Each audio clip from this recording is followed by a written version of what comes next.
Welcome back to another Enrichment Activities for Animals crafting session. So we're going to, I'm going to attempt to make a jungle themed tree out of this kitchen roll tube. And I'm going to do it in stages because I'm going to make it up as I go along, and I think there's going to be rather a lot of cutting out. So the first thing I've decided I want to do is, although this is brown, I want to use some non-toxic paint and fancy it up a little bit. And I tend to just mix a variety of colours. I have here some browns and yellows and even a little bit of black and white. And I just want to be really kind of all over the place with it, because I want it to look pretty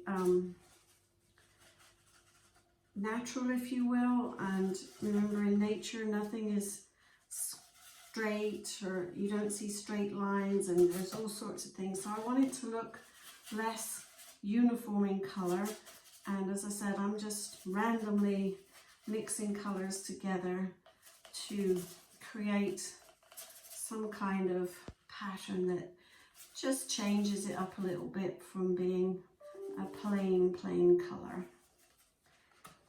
And you can be as creative as you like if you wanted to do this, or you didn't even have to do this step.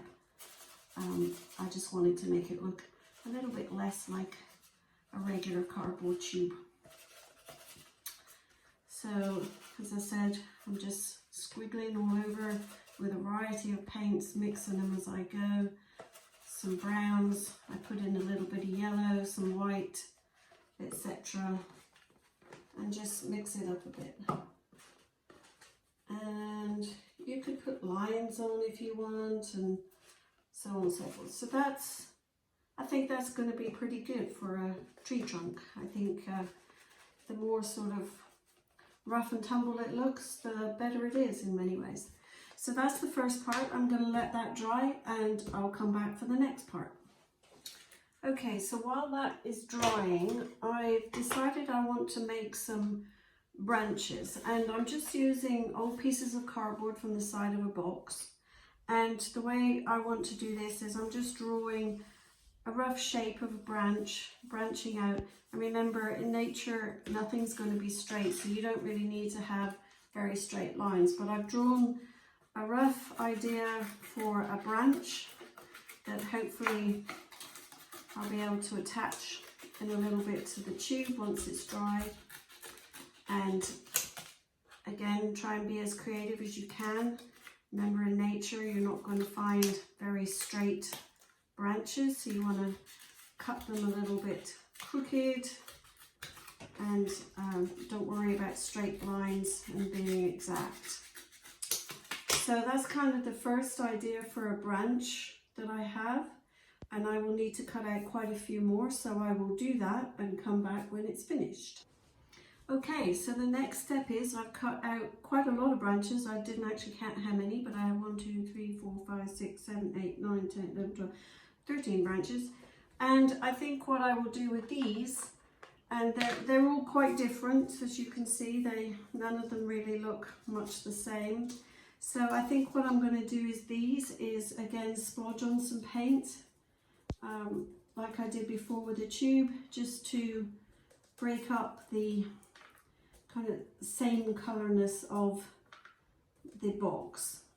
And I will need to do that on all of these branches, and I'm not going to be real specific. I'm just going to basically smush some paint here and there and see what it turns out like. And that's kind of the first one I've done, and you could do both sides if you wish. And I will have to do all of these and come back again when I have finished that.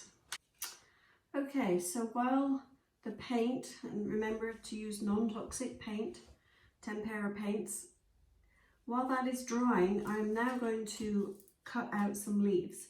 I'm going to need an awful lot of them, I think, because I want my leaves to be fairly small. But I'm just going to freehand a leaf shape onto this green paper, and then the way I like to do it is to fold it over as many times as I can cut through I think I can get 4 out of this one. So then I can get a lot more leaves than having to cut them out individually. But I'm going to need quite a few, so again I will continue on with that project of cutting out leaves while the paint is drying on the tubes and the branches. Okay, so I have a whole bunch of leaves cut out. You don't have to do them this small. You could use maybe you could use a mailing tube, make it bigger.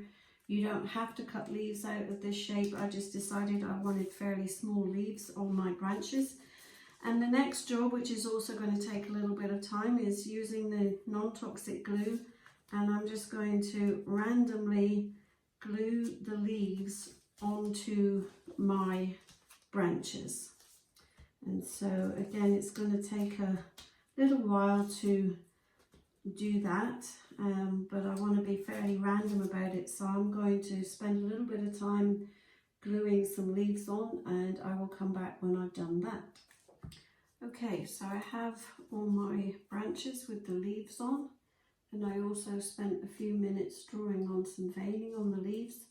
I just randomly glued them onto all of my branches, and then the next step is going to be to attach them to my tube. And again, this will take a few minutes to do, but basically what I'm going to do is make a little slit in the tube, stick it in, and then I will add some glue as well to make these branches stick into place.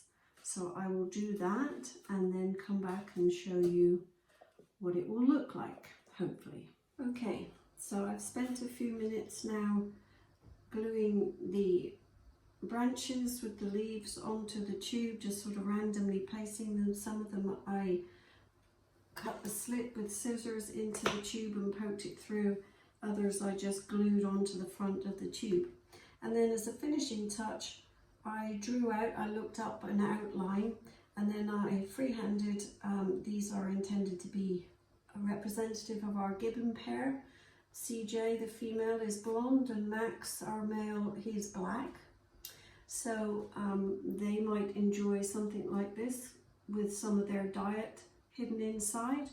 Any of our other primates, like our tamarins, any of our other monkeys, and a lot of our other small animals would enjoy this kind of enrichment with some kind of diet or treats put inside, maybe even some scents sprayed on it.